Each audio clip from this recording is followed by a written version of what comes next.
राजा भैया कर रहे हैं महाराज जी कृपालू और उनका आश्रम से जौन चेला चापल चिलांदू आया है का रास्ता न जाने करना जीवन का मालिक है का पैदाइश न जाने कितना बीत गवा कौनी के निकर के जाई। खबर यूपी के प्रतापगढ़ जिले से, जहां मनगर धाम ट्रस्ट से जुड़े व्यक्ति पर फर्जी बैनामे से जमीन हड़पने का आरोप, ग्रामीणों ने किया जोरदार हंगामा।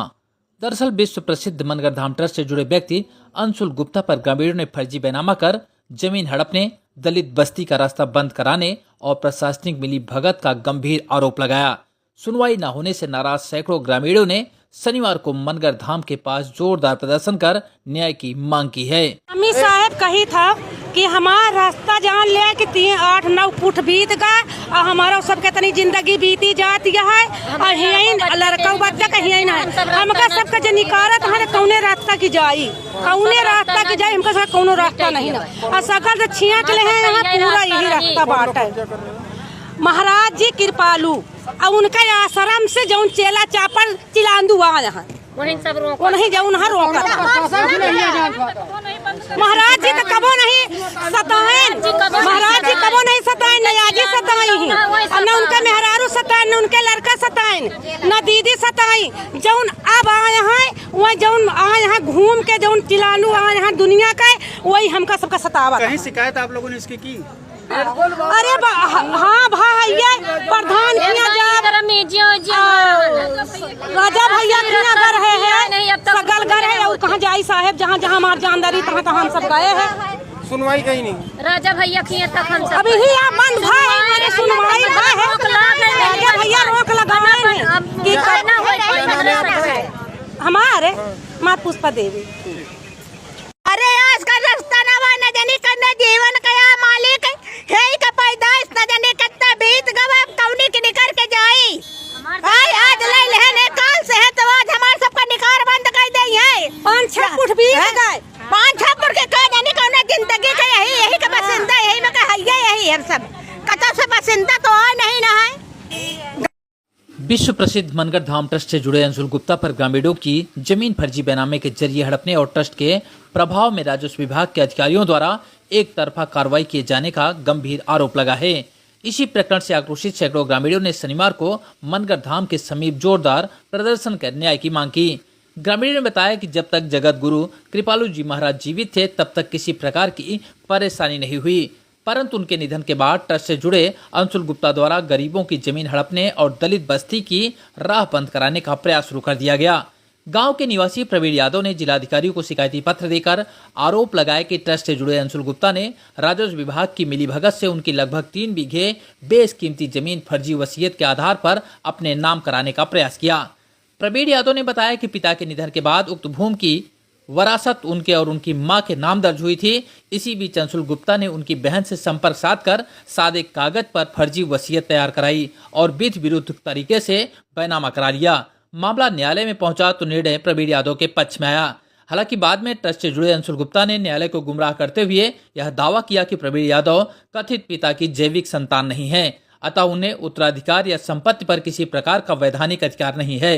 ग्रामीणों के अनुसार तमाम लोग गवाही देने को तैयार थे, किंतु आरोप है कि राजस्व विभाग के अधिकारियों ने ग्रामीणों के कथन सुने बिना ही लगभग 20 वर्ष बाद एक पक्षी फैसला सुना दिया और भूमि को खारिज दाखिल कर दिया। इस निर्णय से ग्रामीणों में गहरा आक्रोश व्याप्त है। प्रदर्शन के दौरान महिलाओं ने कहा, गरीबों के हक की जमीन पर जबरन कब्जा कराया जा रहा है और प्रशासन मूक दर्शक बना हुआ है। वर्तमान में विवादित भूमि पर प्रवीण यादव का कब्जा है, बावजूद इसके वह न्याय के लिए दर दर भटकने को मजबूर है।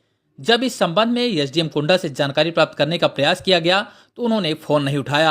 हालांकि तहसीलदार कुंडा ने बताया कि प्रवीण यादव के पिता की 2 शादियां हुई थी और दूसरी पत्नी से जन्मी बेटी के नाम पर वसीयत दर्ज कराई गई थी। तहसीलदार के अनुसार अधिवक्ताओं की बहस और प्रस्तुत साक्ष्यों के आधार पर ही निर्णय सुनाया गया है।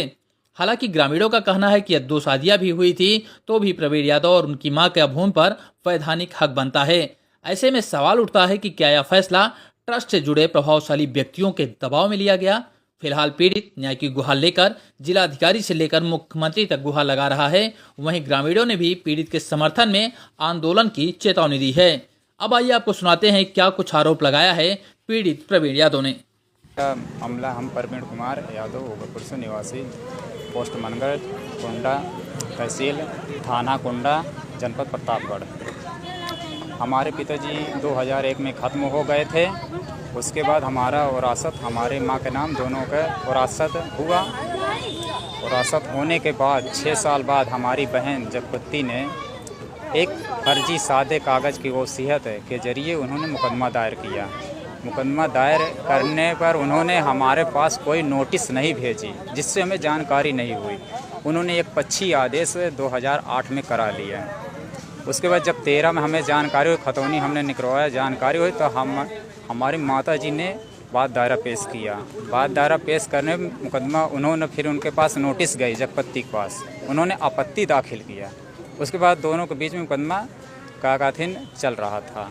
6/10/16 को हमारे पक्ष में आदेश हुआ, तो उन्होंने आदेश को हमारे लेकर इलाहाबाद कमिश्नरी गई, वहाँ निगरानी में उसने हमारे पास फिर भी नोटिस नहीं भेजा और फिर निगरानी में वो खारिज हो गई। वो खुद स्वयं नहीं गई वहाँ निगरानी में, अनुपस्थिति में वो खारिज हो गई नहीं। तो फिर उन्होंने जो है हमारे खतौनी तो हमारे नाम चढ़ गई, 16 में चढ़ी ही थी, चल रही थी, हमारे नाम से विरासत चल रहा था। उसके बाद जो इन्होंने 8 में अपना नाम चढ़ा, तो उसी खतौनी के आधार पर यहाँ मनगढ़ है कृपालू धाम में रहने वाले अंशुल गुप्ता जो हरियाणा पंजाब के निवासी हैं, वो उन्होंने उनके बैनामा कर दिया हमारे बहन ने 2008 की खतौनी के आधार पर। तो अंशुल तो यहाँ रहते नहीं, तो उनके नाम क्यों बैनामा हुआ?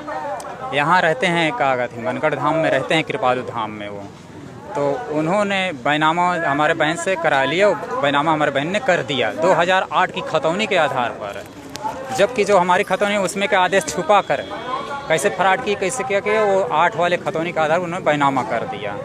तब हमारे अंशुल और उनके बीच में चलने लगा मुकदमा। तो उन्होंने कहा कि 23/10 में जगपति ने किया है मुकदमा, वो मतलब जो बैनामा 23/10 में कर दिए थे अंशुल के, तो उसमें हमारा चल रहा था। तो तहसीलदार ने जो है मुकदमा तो चल रहा, हम दोनों को अंशुल हमारे नाम से चलने लगा, उसमें उन्होंने कोई साक्ष्य नहीं लिया और अभी 11/10/25 में उनको आदेश कर दिया और खारिज दाखिल भी कर दिया, जिसके ज़रिए उन्होंने उसी खारिज दाखिल के आधार पर इन्होंने आकर हमारे खेत में मिट्टी गिरा रहे हैं। तो आपकी कहीं सुनवाई नहीं हुई, तो आपको क्या लगता है? और हमारी अपील अभी SDM साहब के यहाँ चल रही है, तो जहाँ चल रही है अभी अपील चल रही है, अपील के मुकदमे दरमियान में माटी तो गिराने का कोई अधिकार ही नहीं है, लेकिन वो गिरा रहे हैं ज़बरदस्ती। और कहीं हम जा रहे हैं थाने में, पुलिस के पास, सब कुछ जा रहे हैं, कोई हमारी सुनवाई नहीं कर। एक दिन इन्होंने हमको बुलाया, चौकी वालों से सिपाही भेजे, वहाँ हमको यहाँ से ले गए, कहे ऐसा अपना चलिए साहब से मिल लीजिए, कागजात जो होगा उसको आप बता दीजिए, कागजात हो तो लेकर चलिए, नहीं तो बता दीजिए, समय ले लेना। जब हम वहाँ गए तो ये लोग हमसे कागजात की बात नहीं किए, सीधे हमसे कहे सुलहनामा कर दो, अंशुल गुप्ता को कब्जा दिला दो कि ये माटी गिराएं, कुछ आप बोलिए ना, कहे तो कि आप माटी गिराओ, सब कुछ करिए। ये ज़बरदस्ती हमें मारने धमकाने के दिए, तो हमको ज़बरदस्ती सुलहनामा करना पड़ा, दस्तखत करना, बस। ठीक है, क्या नाम है? परवीन कुमार यादव।